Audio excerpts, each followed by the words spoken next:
Bonjour à tous, bienvenue dans les studios du Figaro TV. Éric Zemmour n'a pas fini de nous surprendre. Son dernier livre parle de religion, de théologie, de métaphysique. On parlera aussi bien sûr de politique et d'actualité. Il est l'invité de Point de Vue. On reviendra aussi sur les débats budgétaires avec l'économiste et auteur d'un ouvrage très iconoclaste sur l'inflation. Il s'appelle Gilles Raveau. Et puis on reviendra aussi sur la nouvelle histoire de France, la somme absolument colossale et événement de cet automne littéraire dirigé par l'historien Éric Anseau. Point de Vue, c'est parti.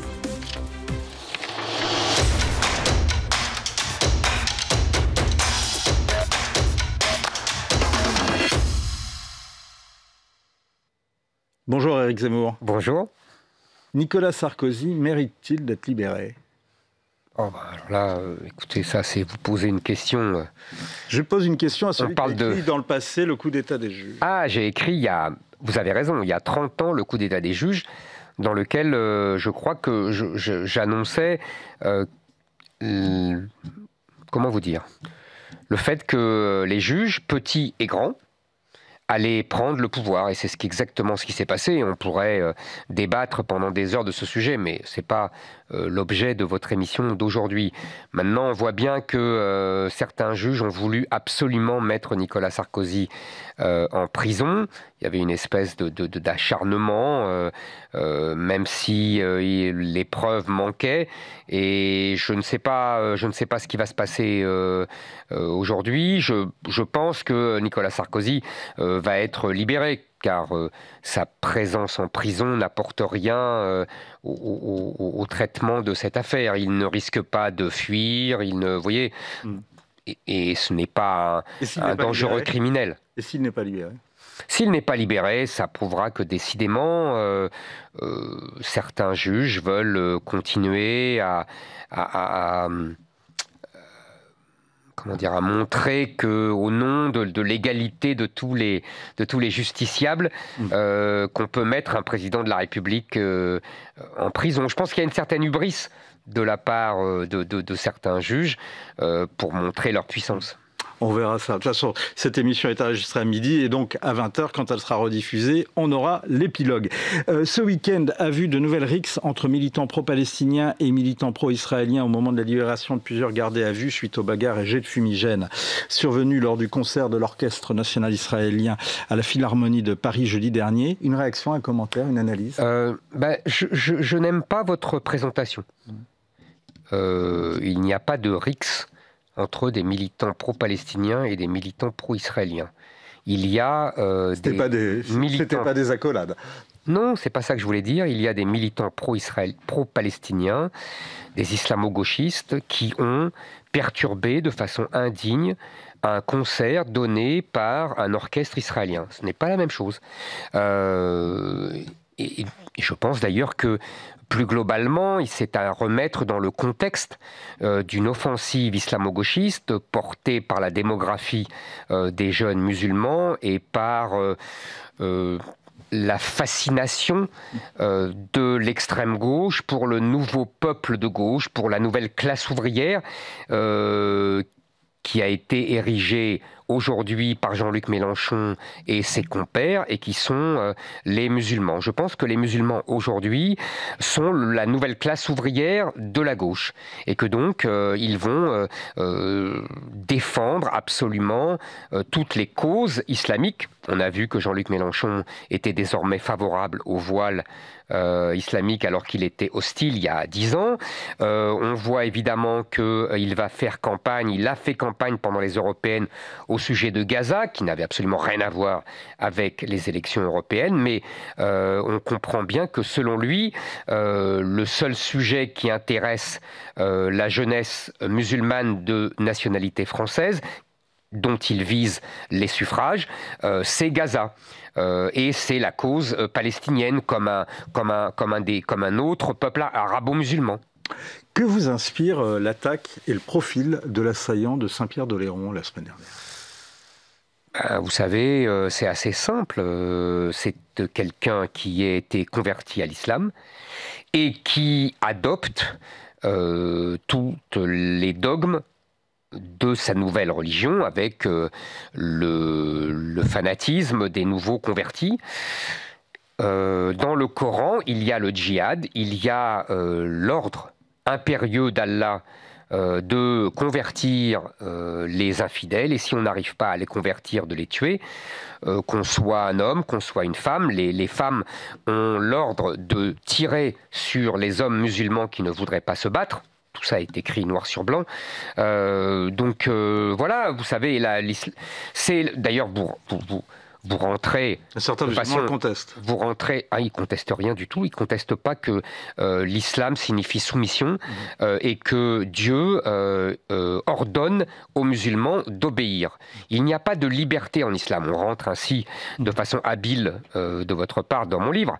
C'est-à-dire que c'est la grande différence entre l'islam et le christianisme.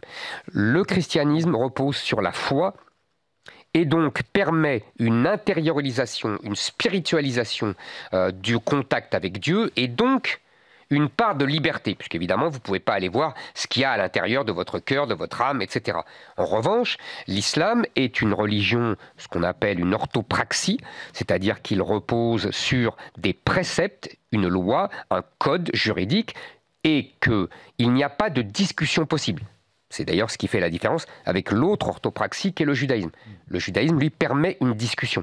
Dans l'islam, il y a une orthopraxie, on doit faire ou ne pas faire, et on n'a pas le droit de le discuter.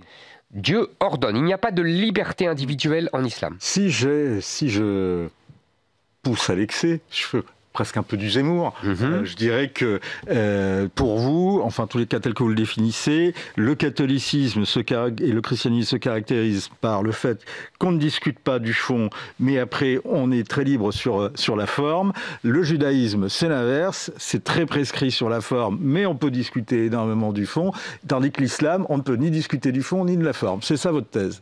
C'est pas ma thèse, c'est, vous savez, moi, contrairement à ce que vous dites, je ne vais pas à l'extrême, je pousse les raisonnements.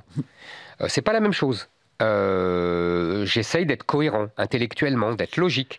Et effectivement, en gros, je donne un exemple très simple pour que tout le monde puisse comprendre. Dans le judaïsme, on n'a pas le droit de manger de porc, mais on a le droit de discuter de l'existence de Dieu, de ce qu'a fait Moïse, de ce qu'ont fait les pères fondateurs. Dans le christianisme, on a le droit de manger du porc, mais on n'a pas le droit de discuter le dogme, la résurrection de Jésus, etc. Et en islam, on n'a ni le droit de manger du porc, ni le droit de discuter les ordres d'Allah et de Mahomet. Voilà, c'est verrouillé des deux côtés. C'est pour ça que Claude Lévi-Strauss disait, avec une pointe d'amusement, si un corps de garde avait une religion, ce serait l'islam. Qu'est-ce qui vous fascine le plus dans le catholicisme, dans le christianisme? Deux choses. D'abord, ce qu'on vient de dire, c'est-à-dire l'invention, entre guillemets, de la liberté d'un individu libre, non pas le libre arbitre. Parce que j'ai des discussions avec mes amis juifs qui me disent, dans le judaïsme, il y a le libre arbitre. Oui, il y a le libre arbitre. Mais il y a l'appartenance à un peuple et il y a les prescriptions qui précèdent le libre arbitre. Tandis que le catholicisme, justement, le génie du christianisme, pour paraphraser Chateaubriand, c'est justement cette invention de l'individu libre, puisqu'il doit avoir la foi ou pas. Ça, c'est une première chose. Et deuxièmement, surtout, ce qui me fascine, et c'est comme ça que moi, j'ai découvert le christianisme, c'est évidemment le charme de la culture, c'est-à-dire la littérature, Pascal, Chateaubriand, tous les grands Racine, la musique. Vous connaissez le mot de Sioran que j'aime beaucoup, Dieu doit beaucoup à Jean-Sébastien Bach. La musique sacrée, les Stabat Mater de Pergolèse, etc., la peinture, etc., l'architecture.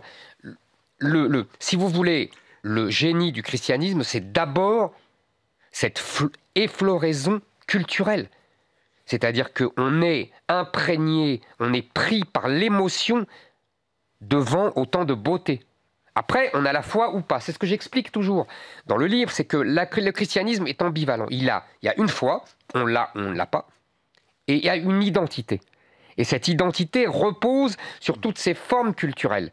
On pourrait d'ailleurs aller plus loin, hein. Ce n'est pas seulement la littérature ou la peinture, c'est aussi le droit, c'est aussi l'État. Tout ça a été façonné par le christianisme, par les hommes d'Église, et c'est pour ça que je dis dans le livre, c'est le christianisme qui a fait la France, c'est l'Église qui a fait les rois, qui ont fait la nation, qui ont fait la République. Donc sans le christianisme, il n'y a plus de France. Et c'est pour ça que je m'effraie devant le mouvement de déchristianisation commencé au milieu du XVIIIe siècle par les Lumières et qui arrive aujourd'hui à son terme.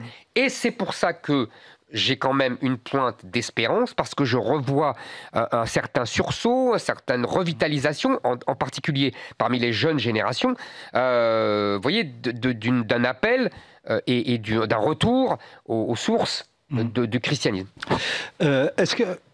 Je pose la question de but en blanc, est-ce que vous êtes devenu catholique, ou plus exactement, êtes-vous de cette communauté, l'une des premières d'ailleurs, la première communauté chrétienne à avoir cru au Christ, c'était l'église de Jérusalem, c'était les judéo-chrétiens. Écoutez, je vous ai répondu en vérité, parce que, vous savez, quand on écrit un livre, on se met à nu, on met tout sur la table, comme disait Céline. Je n'aime pas mentir aux gens. Donc, je vous ai dit, le christianisme pour moi, c'est une foi, une identité. Malheureusement, je n'ai pas la foi dans les dogmes du christianisme, mais en revanche, je suis imprégné de l'identité chrétienne. D'ailleurs, je pense que on ne peut pas être français sans être imprégné de cette identité chrétienne. Vous savez que vous allez énerver énormément d'élites catholiques, et en particulier d'élites cléricales, qui, eux, sont exactement l'inverse. Et c'est un problème. Non pas que je les énerve, ça c'est pas grave, même s'ils ont tort, parce que franchement, c'est une déclaration d'amour en vérité au christianisme que j'écris dans ce livre, par ses formes justement, par son génie musical, littéraire, etc. Et deuxièmement, ils ont tort, car justement c'est un des reproches que je fais, et c'est une des causes, pas la seule. Ne soyons pas injustes. C'est une des causes du phénomène de déchristianisation que nous avons connu depuis Vatican II, c'est-à-dire que l'Église a, entre guillemets, protestantisé le catholicisme, c'est-à-dire, qu'est-ce que ça veut dire? Vous savez, la différence, pour aller vite, entre l'approche du catholicisme et l'approche du protestantisme, c'est que le catholicisme passe par l'émotion pour aller au cœur du fidèle, même si après, il va lui expliquer les dogmes avec un discours rationnel. Oui, il y a le mélange des deux, évidemment. Mais on passe d'abord par l'émotion, l'Église, les gens de l'incarnation. Exactement, alors que le protestantisme passe uniquement par la raison. Je pense que l'Église a eu tort de renoncer à l'émotion et de se soumettre aux méthodes du protestantisme depuis une cinquantaine d'années. Je pense que c'est une des causes de l'éloignement de beaucoup de catholiques. Vous allez plus loin même, vous parlez de Vatican II, vous parlez de Jean-Paul II également, et vous parlez du rapprochement entre l'Église catholique et le monde juif, et notamment la déclaration Nostra Aetate du Concile Vatican II sur justement le regret exprimé par rapport à un discours anti-juif qu'il y a pu avoir dans le christianisme. Mais vous dites à ce moment-là que l'Église est tombée dans un piège. Oui. J'explique ça, j'ai retrouvé des textes très intéressants de Monterland, de Benoît Méchain et d'autres gens qui étaient fascinés par la force nazie. Il y a cette phrase terrible de Monterland en 1940 qui écrit, après qu'il a vu le drapeau nazi flotter au-dessus de tous les monuments parisiens et en particulier de Notre-Dame, « Tu es vaincu, Galiléen ». Il faut bien comprendre, chez nombre de collabos, ce que n'était pas Monterland, mais ce qu'était par exemple un Benoît Méchain et d'autres, il y a une haine du christianisme qui est viscérale. Une volonté de revenir à un paganisme pur et dur, le reproche fait au catholicisme de prendre trop soin des faibles, d'être une religion trop compassionnelle, qui aurait émasculé la vigueur des combattants. D'ailleurs, Hitler lui-même le disait. Il était fasciné par l'islam parce qu'il disait au moins l'islam n'a pas adouci la vigueur et la férocité de ces combattants. Vous voyez, et dans l'antisémitisme, dans l'antijudaïsme de ces gens-là, il y a même parfois d'abord un anticatholicisme vibrant. Et donc je dis que l'Église, faisant mea culpa pour le fameux discours sur le peuple déicide, un anti-judaïsme, parce qu'il ne faut pas se cacher que pendant des siècles et des siècles, les deux religions se sont affrontées. Tout simplement parce qu'elles n'étaient pas d'accord sur l'explication de l'avènement du Christ, etc., etc. Mais je pense qu'en l'occurrence, le nazisme est aussi et est d'abord parfois un anti-catholicisme. Donc l'Église n'avait pas à s'excuser pour le nazisme, vous comprenez ? Anticléricalisme. Pourquoi voulez-vous un sursaut judéo-chrétien ? Parce que je pense que, bon, d'abord, il faut bien voir ce que je dis. Je ne dis pas qu'il y a une seule religion qui s'appelle le judéo-christianisme. Je sais très bien qu'il y a deux religions. Je ne dis pas aussi que les deux religions, comme je l'ai dit, ne se sont pas affrontées. Je dis simplement qu'aujourd'hui, on pourrait remonter à Renan, on pourrait remonter à ce qu'il explique, c'est-à-dire que Jésus est le dernier grand prophète juif qui a essayé de rehausser le niveau moral du peuple et de l'humanité. À partir de là, si vous voulez, j'essaye de montrer aujourd'hui qu'il y a un phénomène historique dramatique qui est l'invasion islamique des pays européens et en particulier de la France. Et que face à cette invasion islamique, nous devons rassembler tous les gens qui veulent que la France reste la France et donc qu'elle conserve son identité chrétienne. Parce que l'islam, au contraire, subvertit l'identité chrétienne et la remplace par sa propre identité culturelle et sa propre civilisation.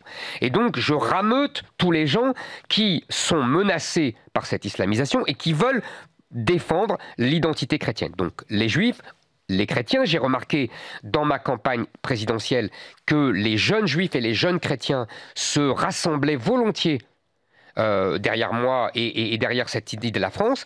Je ne refuse pas, au contraire, d'autres qui ne seraient ni juifs ni chrétiens et qui seraient de culture musulmane mais qui voulaient s'arracher à l'impérium musulman et qui, par exemple, je connais des gens qui ont fui l'Iran des mollahs et qui veulent vivre évidemment à la française, ou des gens, des Kabyles d'Algérie qui veulent vivre aussi à la française. Vous voyez, je veux un grand rassemblement parce que je pense que politiquement, nous allons vers un affrontement entre le parti de ceux qui veulent que la France reste la France et une nouvelle version du parti de l'étranger, c'est-à-dire les islamo-gauchistes, dirigés par Jean-Luc Mélenchon.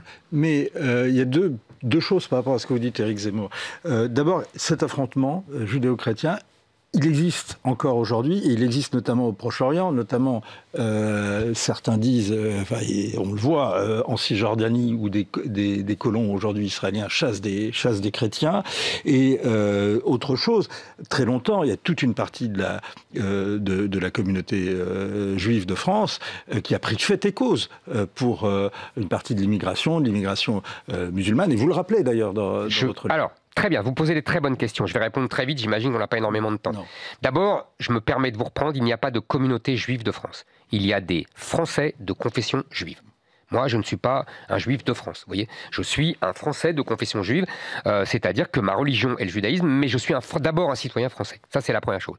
Deuxièmement, vous avez tout à fait raison sur un autre point, et je le dis, et je me suis battu, vous qui me connaissez depuis longtemps, ça fait 30 ans que je me bats contre le tropisme des institutions juives de France, je dis bien les institutions juives, le CRIF, les jeunesses, le mouvement des jeunesses juives, etc., qui sont de gauche, qui ont de gauche, et qui ont pris fait et cause dans les années 80 pour l'immigration arabo-musulmane. Ce fut une très grave erreur, qui ont culpabilisé les Français, ni juifs ni musulmans, en leur disant si vous renvoyez les musulmans, vous allez faire exactement comme avec les juifs en 42. C'était faux et c'était un scandale. Donc je l'ai dit à l'époque, et aujourd'hui, d'ailleurs, la plupart d'entre nous, de ces gens en privé, viennent me dire que j'avais raison. Donc effectivement, vous avez raison, ça, je l'ai dit. Dernière chose, vous parlez d'Israël. Je pense d'abord que ce sont des fanatiques juifs qui s'en prennent à certains catholiques. D'ailleurs, même le gouvernement Netanyahou les critique et les condamne. Moi-même, je suis le premier à les critiquer et les condamner.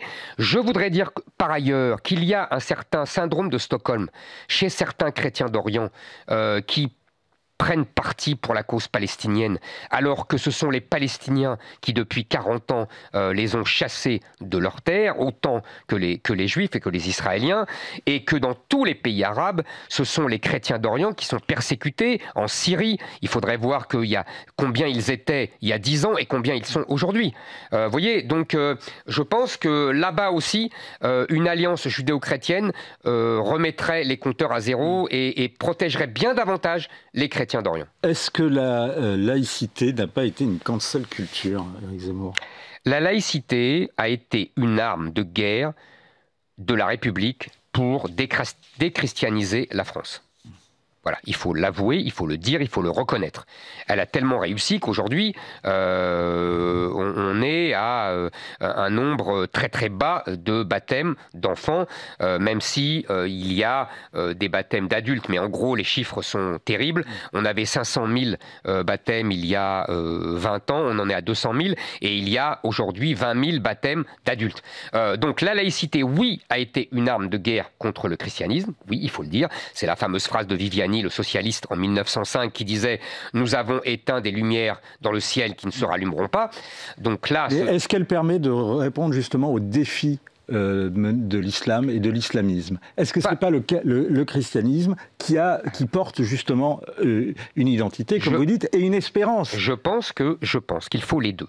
C'est-à-dire qu'il faut effectivement absolument restaurer, défendre l'identité chrétienne dans ce pays et rappeler la primauté culturelle, je dis bien réelle, du christianisme en France, mais d'autre part, il nous faut utiliser la laïcité comme une arme contre l'islamisation du pays, comme elle a été utilisée contre le christianisme et contre le judaïsme. Je ne suis pas là pour être Luther, je le dis souvent, je ne suis pas le Luther de l'islam, loin de là. Je ne veux pas changer l'islam.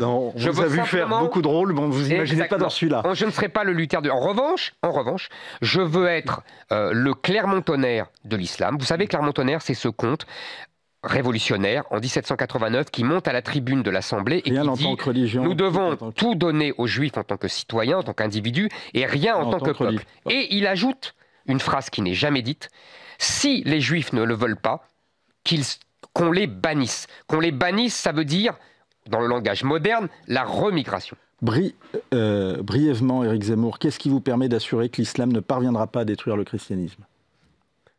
D'abord, l'histoire. Je dis dans ma dernière page de mon livre que même le nazisme et le communisme n'ont pas réussi à détruire le christianisme. C'est quand même une preuve de la résistance exceptionnelle du christianisme. Et d'autre part, je pense que si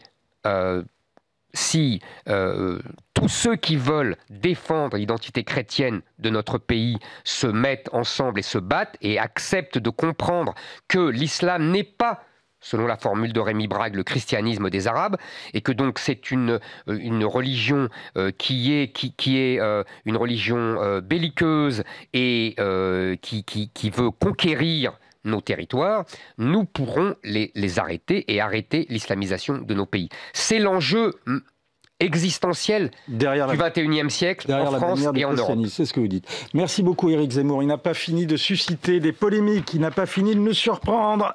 C'est l'inverse qui serait d'ailleurs surprenant, peut-être certains diraient décevant. La messe n'est pas dite, c'est tranché, c'est passionné, mais c'est étayé.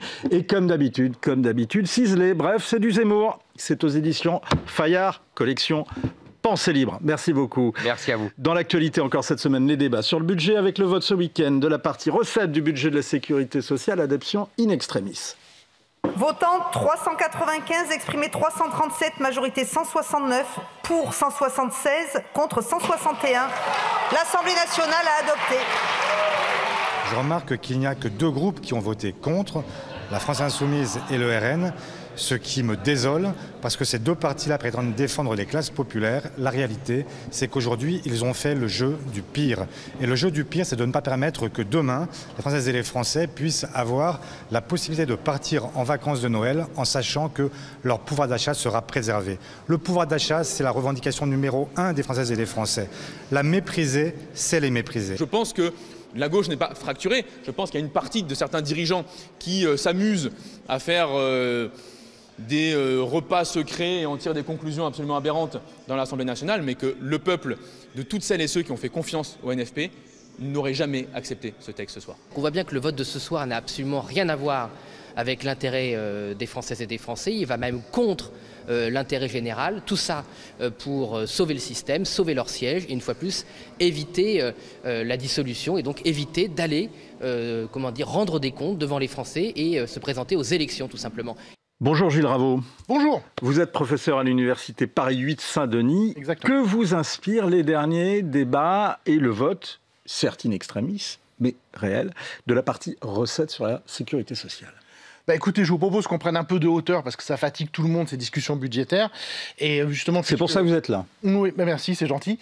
Puisque je succède au frère Éric, je rebondirai sur le titre de son ouvrage et je dirais que non seulement sur la question budgétaire, mais beaucoup plus fondamentalement et beaucoup plus gravement pour l'économie française, la messe est dite. C'est-à-dire que nous arrivons, moi-même j'avoue que j'en ai pris conscience que ces derniers mois totalement. Ça veut dire que la messe est dite. En fait, c'est assez simple, c'est que si on reprend des dates de l'histoire récente, nous avons fait le choix, nos dirigeants ont fait le choix, notamment lors du traité de Maastricht en 1992 et ensuite confirmé par le traité constitutionnel européen en 2006, adopté en dépit du vote populaire des Français 2007. Qui s'est exprimé très nettement, majoritairement contre en 2005. Nous avons fait le choix de l'Union européenne et plus généralement de la mondialisation. Et donc nous acceptons l'idée d'être en concurrence. Nous tous, j'ai envie de dire, les producteurs de France, donc je mets ensemble les producteurs, les entreprises et leurs salariés, les créateurs d'entreprises, tous les gens qui produisent, sont en concurrence avec des espaces économiques dans lesquels, à peu près dans tous ces espaces, les règles sociales sont inférieures aux nôtres, les règles environnementales sont également souvent aussi inférieures aux nôtres, et où en plus les choix politiques passés font que la part des cotisations sociales est plus faible. Ça fait, comme vous le dites, depuis 2006 même, que c'est comme ça, 2006, 2007, 2008, adoption du traité de Lisbonne. Mais précisément, il y a quand même des débats, il y a des rebondissements, on essaye de desserrer les taux par rapport à un certain nombre de choses depuis qu'Emmanuel Macron était au pouvoir. Je vous prends un exemple, par exemple la suspension de la réforme des retraites. Oui. Est-ce que nos finances peuvent se le permettre ? Justement, juste pour terminer sur ce fil historique, l'arrivée d'Emmanuel Macron au pouvoir en 2017, c'est qu'il est le premier, d'une certaine manière, à dire la vérité, à dire cette vérité-là. On dit, nous sommes trop différents des autres pays européens, et donc j'insiste sur ce point, non pas dans l'absolu, mais dans la mesure où nous sommes immergés dans une concurrence avec eux. Et donc, ce qu'il nous dit, on va rapprocher... C'est pas pour remettre en cause la concurrence, hein, quand même. Non, du tout. Non, mais il nous dit, en fait, c'est très simple, il nous dit, nous sommes en concurrence avec les autres, nous sommes trop chers, et donc nous allons nous rapprocher des autres en termes de fiscalité, et donc je vais baisser notamment les impôts sur les entreprises, je supprime l'impôt de solidarité sur la fortune pour qu'on soit compétitif. Et le résultat aujourd'hui... La gauche lui a reproché ça dès le début, et aujourd'hui, elle reprend la main. Alors, encore une fois, moi je suis économiste, hein, donc je fais la distinction entre les arguments économiques et les arguments politiques. La politique d'Emmanuel Macron, quel est le bilan? Et là, il est indiscutable, c'est que la fameuse réindustrialisation n'a pas eu lieu. Et en fait, elle n'a jamais eu lieu. Depuis 8 ans, on nous a inondé en fait, quasiment de fausses informations, nous disant, appelez la France, ça fait la une de la presse, la France, pays le plus attractif d'Europe. En fait, le gouvernement citait des études d'Ernst & Young qui étaient déclaratives auprès de chefs d'entreprise. Quand nous, les économistes, on regarde tout bêtement les statistiques de l'emploi industriel, de la part de l'industrie dans la valeur ajoutée en France. Aujourd'hui, en 2024, cette part de l'industrie dans la valeur ajoutée, elle est plus faible qu'en 2017. Il n'y a eu aucune réindustrialisation de la France. Par contre, les très fortes baisses d'impôts sur les entreprises, sur les hauts revenus, la suppression aussi de la taxe d'habitation, ont fait que les recettes publiques, en proportion du PIB, ont baissé de 3 points. Comme les recettes publiques ont baissé de 3 points, que les dépenses publiques sont restées au même niveau qu'en 2017, eh bien vous avez 3 points de déficit en plus qui se sont ajoutés à nos déficits préalables. Le PIB, c'est 3 000 milliards. Donc 3 points en plus, c'est 90 milliards. Ce sont ces 90 milliards d'économies qu'on doit faire. Et donc, en fait, l'idée, si on était simplement raisonnable, pour simplement arrêter d'aggraver la situation, je répète, simplement pour arrêter d'aggraver la situation, le budget 2026, l'idée, c'est qu'il y a 90 milliards de prélèvements en plus ou de dépenses en moins, ou une combinaison des deux. Voilà, ça devrait être ça, l'objectif consensuel de nos élus. Alors, je vous pose la question, je remets ça en perspective avec ce qui s'est passé ce week-end. Apparemment, est-ce qu'on s'oriente vers cette Alors, bien sûr, ces mesures donc, bien sûr que travailler non. sur ces 90 milliards? Donc, bien sûr que non. Et effectivement, il y a un double... alors, ce qui me gêne énormément, c'est que si on prend l'ensemble des partis de gouvernement, d'une part, ils ne veulent pas accepter le fait que la base productive de notre pays est en train de s'effondrer. Il y a un déni, c'est ce que vous dites. Voilà, le déni, l'ignorance. C'est la première chose. La deuxième chose, combinée à la première, c'est l'illusion de la toute-puissance budgétaire. Moi, ça n'est plus possible d'entendre des gens qui soient au Parti socialiste, qui soient chez Horizon, qui soient chez les Républicains, qui soient chez les écologistes, qui soient chez les communistes, qui soient au Rassemblement national. Ça n'est plus possible d'avoir un élu nous disant « je vais prendre des mesures budgétaires pour accroître le pouvoir d'achat des Français. Nous allons passer des mesures qui vont augmenter le niveau de vie des Français. » C'est impossible. Voilà. Il faut accepter. Tous ces gens-là devraient nous dire, parce que en fait c'est ça que, moi c'est la vérité que je suis venu dire, c'est que ces fameux 90 milliards, ça veut dire une baisse du niveau de vie moyen. Et donc ça, évidemment, politiquement, c'est difficile à dire. Je pense que beaucoup de gens l'ont compris et que voilà, on a mené une mauvaise politique économique. Ça a des conséquences terribles et il faut les assumer. Il faudrait prendre, c'est ce que vous êtes en train de me dire, Gilles Raveau, les mesures qu'il faudrait prendre exigeraient en réalité d'accepter de sacrifier une partie de notre niveau de vie, du vôtre, du mien, voilà, de celui des Français. C'est ça. Quelqu'un est revenu sur cette question, c'est Nicolas Dufour, oui, qui a écrit un livre extrêmement passionnant qu'il faut lire, qui s'appelle « La dette sociale » aux éditions Odile Jacob. Et voici ce qu'il disait. Je vous propose de l'écouter, on y revient juste après. Les Français doivent savoir que sur 3 500 milliards en fin d'année, 2 000 milliards sont des prestations sociales. Et par ailleurs, les intérêts de la dette contractée depuis 40 ans pour financer des prestations sociales. Les prestations sociales, c'est quoi? C'est le chèque qu'ils reçoivent de l'État.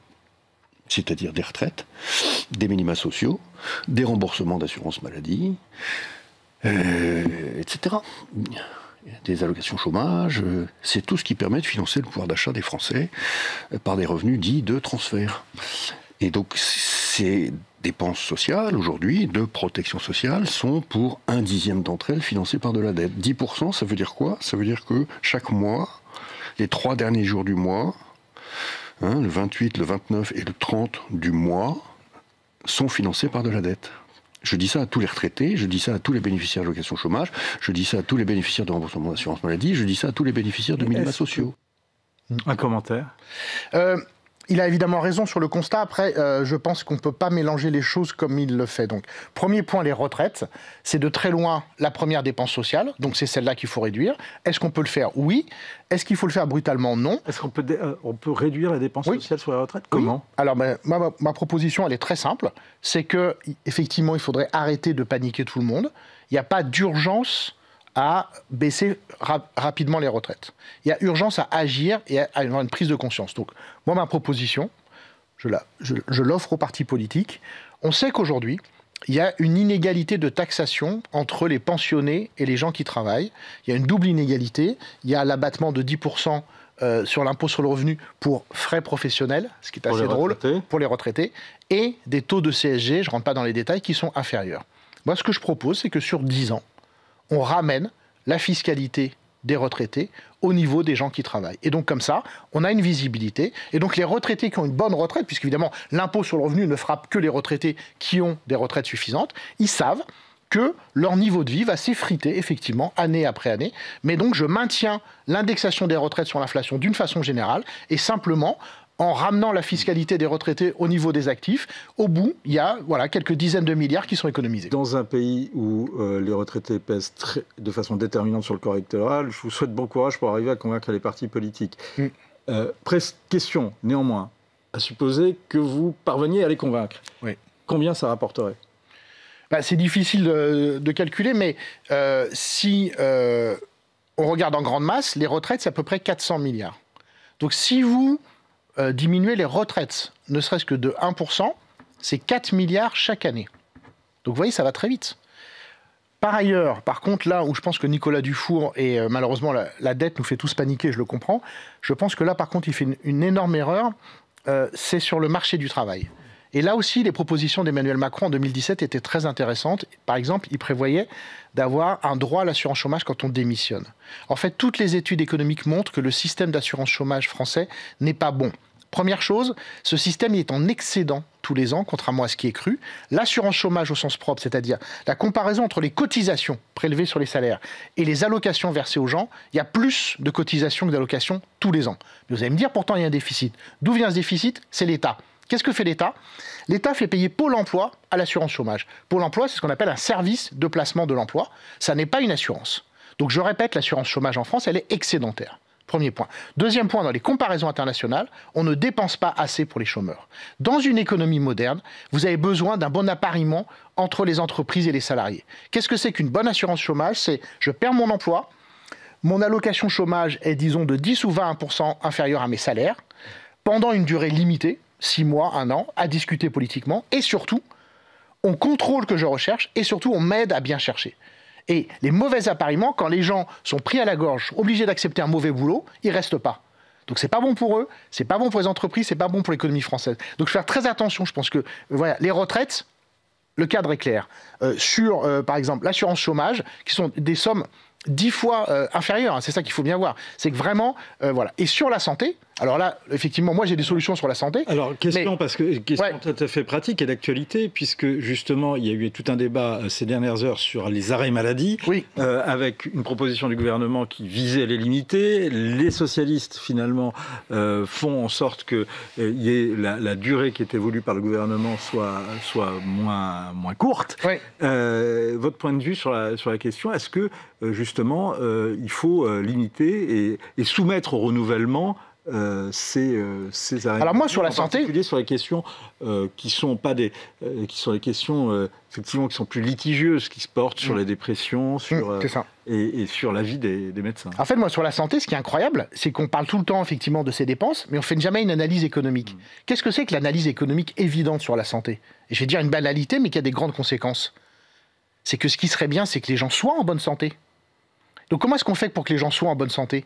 On met en place des politiques de prévention à l'école, dans la vie professionnelle. On interdit les produits polluants. Et nous sommes une population qui, comme toutes les populations européennes, vieillit de façon accélérée. Donc devant nous... On ne peut pas empêcher les gens de vieillir. Non, au contraire. C'est leur permettre justement de vieillir et de ne pas décéder et de vieillir sans incapacité. Et donc là, comme le fait par exemple au Japon, hein, où il y a une gymnastique tous les matins dans les entreprises, un gouvernement responsable, là aussi, de façon consensuelle, devrait mettre en place une politique de santé qui touche tous les aspects de la vie. Alors pourquoi est-ce qu'on ne le fait pas? Ils vont faire la vaccination obligatoire. Non, mais je vois pas. Et là, je vais vous faire une vraie analyse d'économie politique. Pourquoi est-ce que ces politiques de prévention n'existent pas? C'est que les maladies sont évidemment une énorme activité économique qui nourrit des médecins, des spécialistes, des laboratoires, des pharmaciens. Si demain, subitement, on est tous végétariens, on fait tous de l'exercice, que les maladies cardiovasculaires sont divisées par 10, ben vous mettez effectivement au chômage tout un tas de gens très bien payés, et ces gens-là le savent, pardon. C'est très connu en économie de la santé. La santé, c'est le seul bien où le vendeur vous demande de l'acheter. Quand vous allez voir le médecin, il vous dit « faut prendre tel médicament ». Juste un chiffre, les revenus nets mensuels des cardiologues en France, toutes charges déduites, moyen, le revenu moyen, c'est 20 000 € par mois. Donc, si on veut réellement... Là, vu tout ce qu'on va les taxer, je pense que entre les 20 000 €, il y aura un écart entre le brut et le net, contre lequel d'ailleurs vous luttez. Ouais. Juste une dernière question, Gilles Raveau. Faut-il des mesures spécifiques sur un sujet qui vous est cher aujourd'hui, l'énergie? Rapidement. Oui, rapidement, la nationalisation des grands secteurs de l'énergie. Ah oui, vous pensez que ça rapporterait de... Non, mais là aussi, je pense que si on veut arrêter de blablater pour ne rien dire, si on voulait un tout petit peu que les mots aient un sens, il y a un effondrement écologique qui est certain, qui est prédit par tous les scientifiques de la planète. Et si on veut avoir une chance de vivre le moins mal possible cet effondrement écologique, eh bien évidemment, il faut sortir la question énergétique de la logique du marché et donc avoir des sources d'énergie qui soient gérées localement, par la population ou par les pouvoirs publics. Merci Gilles Raveau. Bon, vous l'avez compris, ces thèses sont iconoclastes, mais elles sont vraiment passionnante. On n'est pas forcément d'accord, mais c'est très intéressant et c'est très revigorant de vous lire. Inflation, la grande arnaque, c'est aux éditions Les Échappés. Vous reviendrez, on regardera et on reviendra sur cette question de nationalisation de l'énergie. Merci beaucoup, Gilles Raveau. Autre livre absolument à ne pas rater, c'est le dernier travail colossal dirigé par l'historien Éric Anseau. Il s'attaque à un sujet de choix qui nous est cher, qui est l'histoire de France, qui nous est tellement cher qu'on va consacrer d'ailleurs une partie de notre émission de demain aussi à ce sujet avec Dimitri Casali.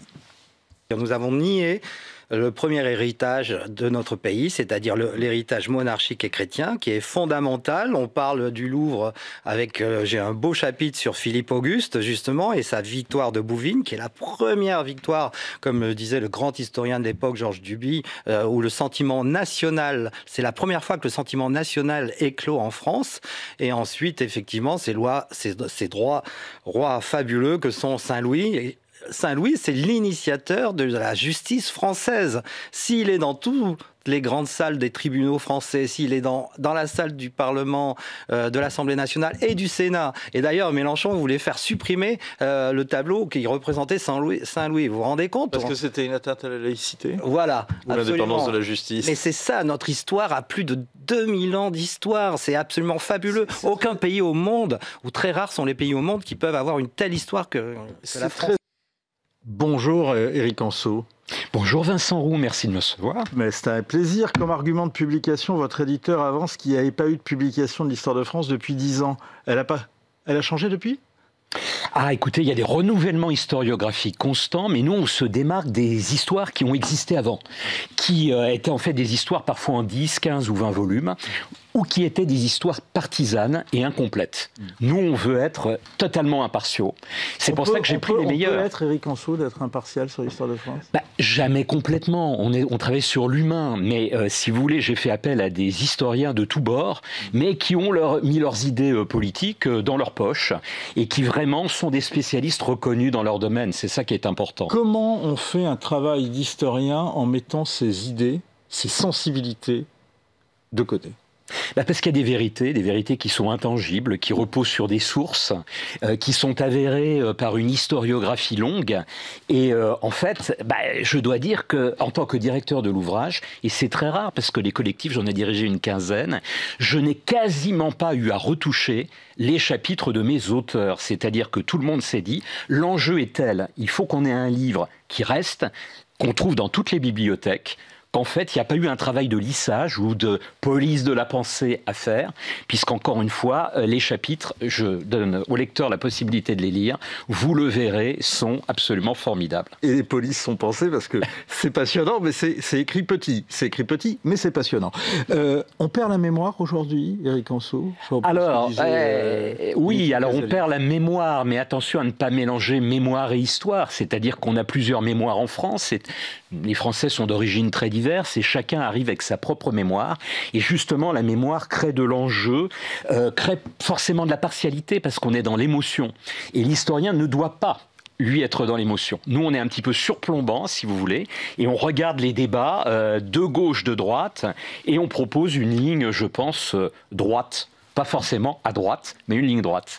104 entrées, 360 focus, 100 historiens, presque 1000 pages, c'est énorme. Plus de 1000 pages, plus de 1100 pages. Imaginez 1 kg 640, il y a une journaliste qui l'a pesé sur sa balance de cuisine. Allez, on va regarder. Là, ça va combien ? Oui, 1104 pages. 1104, effectivement. Donc 1104 pages. Il y a quelques années, paraissait dans un volume assez comparable et dans une démarche assez voisine, en tout cas au niveau de la forme, l'histoire mondiale de la France de Patrick Boucheron. Quelle est la différence entre votre histoire et son histoire ? Alors, l'histoire de Patrick Boucheron, je ne ferai pas, comme certains l'ont fait, de Boucheron un déconstructeur, parce qu'il faut aussi qu'on aborde cette question. Pendant très longtemps, on a eu ce qu'on a appelé le roman national qui a prévalu. Certains, d'ailleurs, s'en recommandent. Dimitri Casali, que vous invitez, le roman national ne lui fait pas peur, mais quand on est un historien, un universitaire, on ne peut pas cautionner parce qu'on va gommer toutes les pages noires de notre histoire. Nous avons des pages magnifiques dans notre histoire. Ce qui n'est pas le cas de Dimitri Kazali. Non, bien évidemment, je ne veux pas lancer une nouvelle polémique avec Dimitri Kazali. Simplement, le roman national, aujourd'hui, en 2025, plus personne à l'université française ne le cautionne. Et puis alors, du coup... C'est bien le reproche qui lui est fait, d'ailleurs. Ben voilà, mais attendez, par rapport à ça, on est passé à l'excès, mais complètement inverse, et même on a été plus loin dans l'autre excès de la déconstruction complète.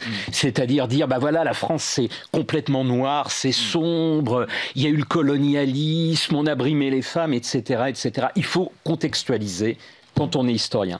Et nous, ce qu'on a voulu, c'est remettre le curseur de l'histoire au milieu avec les 100 auteurs, donc faire une histoire à la fois dépassionnée mais passionnante. Alors j'en viens à Boucheron, puisque vous m'avez questionné sur Boucheron. Ouais.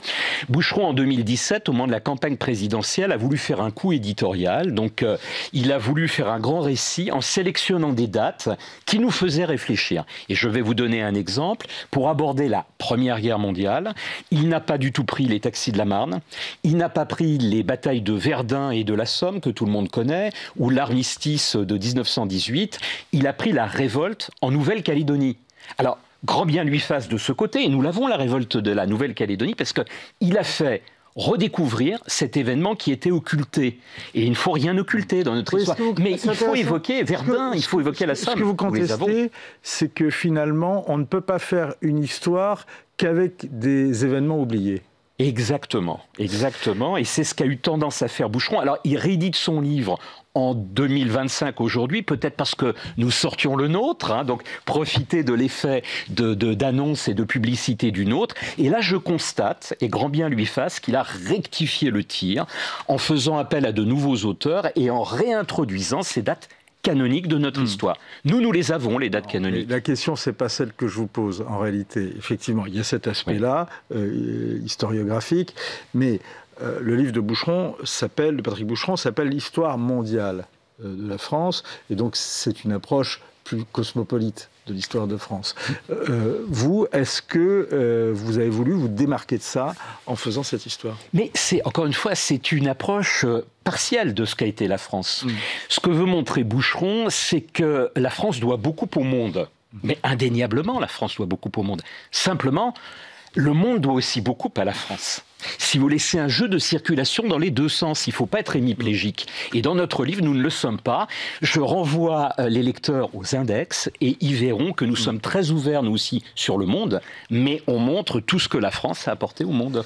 Je vous posais cette question car il y a eu des débats assez nourris sur le sujet. Dans les colonnes de Marianne, vous avez débattu, ou au rendez-vous d'Histoire de Blois. Question, la polémique fait-elle avancer l'histoire ? Alors la polémique, oui, mais il ne faut pas être que dans la polémique. Je pense que le débat, plus que la polémique, fait avancer l'histoire. Alors nous avons eu un premier débat à Marianne qui a été un débat extrêmement courtois et je pense qu'on en est ressortis tous les deux à la fois heureux et grandis. Et je renvoie, puisque c'est sur Internet, vos téléspectateurs à ce débat. Et à Blois, il se trouve que, alors là on verra, je prends vos téléspectateurs aussi à témoin, c'est en ligne. Je dirais pas que je suis tombé dans un guet-apens, mais Patrick avait un petit peu sa claque dans le public, le modérateur était un petit peu de parti pris, je me suis retrouvé un petit peu seul contre tous, mais comme j'aime bien le débat, j'accepte, donc voilà, chaque téléspectateur se fera une idée. La passion française pour l'histoire est unique au monde. C'est en tous les cas, c'est un des points très séduisants du livre, c'est pas le seul, c'est que vous avez consacré un chapitre à cette passion française pour l'histoire. C'est l'ultime chapitre, c'est ce qu'ont dit plusieurs de mes collègues, cette expression Ce n'est pas la fin de l'histoire française. Non, bien sûr. Philippe Joutard ou Antoine Pro, le grand contemporanéiste spécialiste de la Première Guerre mondiale, ont utilisé cette expression et j'ai demandé donc à Didier Le Fur, qui est un éminent spécialiste de la question, de nous traiter le sujet. Vous savez que vous évoquiez les polémiques, vous évoquiez les débats, mais les étrangers sont admiratifs devant nous parce que dans leur propre pays, qu'il s'agisse des pays anglo-saxons, de l'Italie, j'ai échangé avec un collègue italien, il n'y a pas de tel débat, il n'y a pas... Par exemple, on n'invite pas les historiens sur un plateau comme le vôtre, ou très très peu, sauf qu'il y a un sujet qui fait l'actualité, mais sinon on ne va pas inviter pour un grand livre comme celui-ci les historiens sur un plateau. On a cette chance en France, parce qu'on a une histoire extrêmement riche. Regardez le succès des émissions de télévision, Stéphane Bern, Franck Ferrand, oui. Laurent Deutsch, moi j'aime beaucoup ces journalistes. À quoi attribuez-vous justement cette appétence particulière du public français pour l'histoire? Alors, pour 3 raisons, je pense. On est une histoire qui vient de loin, qui est extrêmement riche. On est une histoire qui est controversée, qui oppose la droite, la gauche. On l'a évoqué tout à l'heure avec Éric Zemmour sur votre plateau. Les catholiques, les protestants, puis les catholiques et les laïcs, etc. Donc tout ça fait un petit peu débat. Ça l'est moins dans les autres pays. Et puis surtout à l'école. Alors on va peut-être s'en plaindre. On dira qu'on a réduit le volume horaire de l'histoire, mais on est quand même l'un des rares pays où l'histoire est considérée comme une matière fondamentale, comme l'est le français et comme le sont les mathématiques. Ça n'est pas le cas partout. Alors, cette histoire, justement, enseignée à l'école, a fait souvent débat et a fait souvent polémique. D'un côté par la politisation et par le côté mémorial qui prend le pas sur l'histoire. C'est quelque chose d'ailleurs de très ancien qui remonte à l'enseignement de l'histoire en France, finalement. Exactement. Et surtout à la part belle qui est donnée à l'histoire thématique. Vous faites aussi de la part belle à l'histoire thématique? Alors oui et non, c'est-à-dire qu'on veut les deux mondes veulent. Ah bah oui, c'est peut-être pour ça que c'est gros, c'est parce que d'un côté on est chronologique. On a une première partie en fait où on prend le lecteur par la main et c'est un grand récit de notre histoire de France. On part des Francs avec Bruno Dumézil et on va jusqu'à la Ve République avec Jean-François Sirinelli et les violences contemporaines, donc les Gilets jaunes par exemple, mais il y en a bien d'autres, des violences, les Black Blocs, etc., avec Aurélien Lignereux. Donc en 250 pages, vous avez un grand récit avec beaucoup de souffle. Et après, vous avez raison, 3 parties thématiques avec des éclairages pour emmener le lecteur un peu partout, le promener. Et il y a plusieurs entrées, donc on ne va pas tout lire de façon linéaire, on va piocher dans ce livre qu'on doit avoir dans sa bibliothèque. Et quand dans l'actualité, il y a une question qui est abordée, allez chercher le livre pour y faire référence. Il y a des dimensions inattendues en plus. Alors bon, bien sûr, il y a les paysages avec Jean-Robert Pitt, mais il y a le tourisme, la chanson, le sport aussi. La chanson populaire, mais la musique classique, c'est-à-dire qu'on a, dans notre dernière partie qu'on a appelée Identité et patrimoine au pluriel, on a les 7 arts libéraux, mais je voulais également accorder bien évidemment une place au cinéma populaire, à la chanson populaire, et puis à ce qui fait un petit peu notre identité, c'est-à-dire la mode, le savoir-vivre, la gastronomie, le vin. Vous évoquez les paysages avec Jean-Robert Pitt, mais il nous donne un 2e chapitre, il est l'un des plus éminents spécialistes de l'histoire du vin, et donc il nous a donné un très très beau chapitre sur les vins. Et on compte bien l'avoir dans un de nos prochains live 20 sur le Figaro, qui est un de nos nouveaux programmes, mais simplement sur le web. Quelles sont les périodes et les personnages historiques qui pâtissent du plus grand nombre de contre-vérités et d'une image dévoyée? Je dirais tous ceux qui sont importants. Quelqu'un qui vous est cher, Napoléon III. Ah waouh, Napoléon III, c'est puissance 1000, là, mon cher Vincent, effectivement. Alors on le redécouvre, aujourd'hui, je le constate. Imaginez qu'en 2005, France 2, Antenne 2 à l'époque, l'Express et Europe 1 avaient lancé une grande enquête pour questionner les Français. Quels sont les 100 plus grands personnages de toute notre histoire? Et il n'y avait pas Napoléon III dans les 100. Immense injustice. On referait cette enquête aujourd'hui à partir de certains travaux, de certains films. J'ai été le conseiller historique d'un film qui sort bientôt, Napoléon III, le prix de l'audace. Eh bien, je pense qu'on peut revisiter cette histoire.